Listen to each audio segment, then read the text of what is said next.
I am a disabled person. I am not able to talk, so I use an electronic talker to help me communicate with people.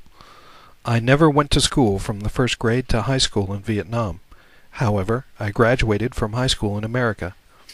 I took several ESL classes in my first year of college, and now I am working toward my career goals by taking college classes. I believe God brought me to America for a reason, and He has a purpose for me. I believe I will be able to push myself to succeed. When I lived in Vietnam, I was always ambitious to go to school. I wanted to learn how to read and write just like any kid who went to school in the morning and came home in the afternoon. However, I could not go to school because of my disability. I saw all my cousins could go to school. Therefore, I felt pity for myself. I felt embarrassed any time I saw my cousins reading books because they knew how to read, but I did not know how to read. I was illiterate.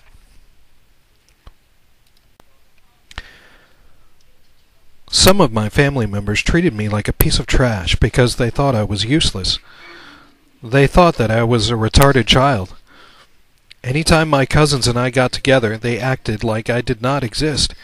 One of my cousins despised me, and he said in a satirical voice, "The son does not know how to do nothing. He only knows how to eat and sleep." I came home that night, and I immediately went to bed and cried on my pillow. The next morning, I went to my mom's bedroom and sobbed. I told her, as best I could, "You and my sister are always saying that I am smart, so why can I not go to school like my cousins?" My mom said nothing back to me, but I knew she was crying silently inside.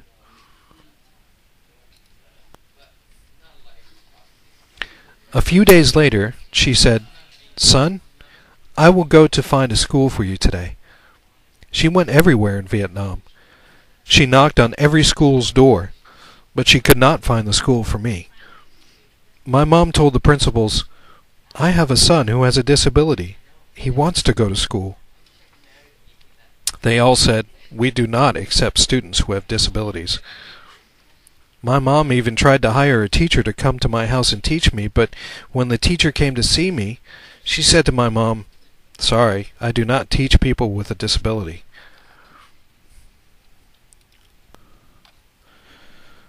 When my mom and I came to America, we were very happy because we thought that I could go to school here in America. We went to the first school to apply, and the counselors and the teachers interviewed my mom and my grandma about my history and school experience. My mom told them that I had not gone to school since I was born. They told my mom, "Sorry, ma'am, we cannot accept him in our school because we cannot educate a child who knows nothing, especially if he does not understand English."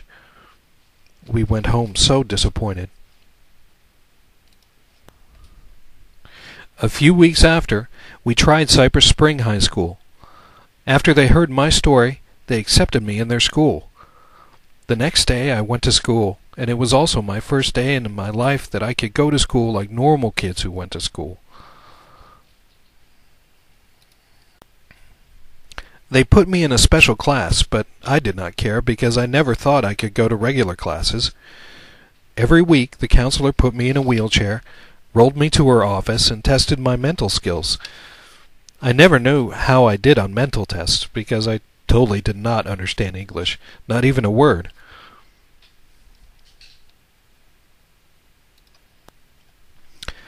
A few weeks later, they called my mom up to go to school, and they had a meeting. They told my mom, "We have found out your son is very smart.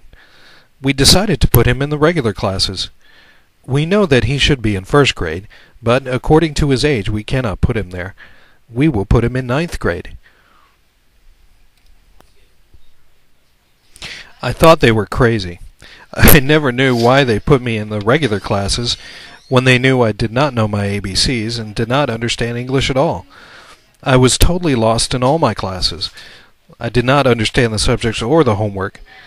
Every day I come home from school, I complained to my mom that the regular classes were very tough for me.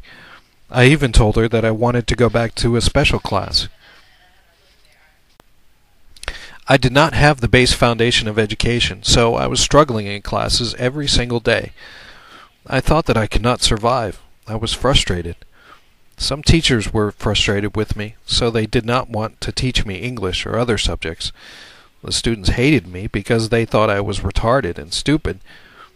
Sometimes they played pranks on me, like throwing pens at me. I got really upset and I screamed in the classroom, but the teacher did know that a student threw a pen at me because I knew no English to explain to her what was going on. Therefore, my teachers wrote me up. Sometimes I really get aggravated with my life, and I did not want to learn English or other subjects. I just went to classes, sat there, and waited for the classes to be over. However, my mom went everywhere, proudly saying to all her friends that I went to the regular classes with the ordinary students in high school. I felt like my mom was so proud that I went to regular classes.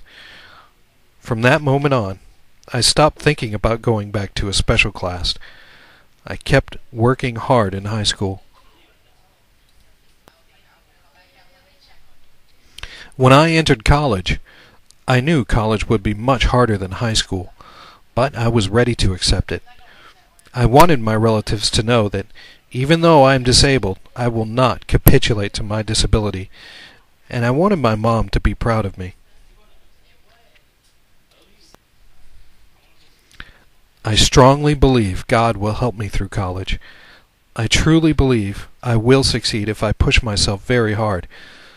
My mother is a motivation for me to go to school every day, and she always encourages me when life gets difficult. I would like to continue my education as far as possible and achieve my goal to become a computer programmer.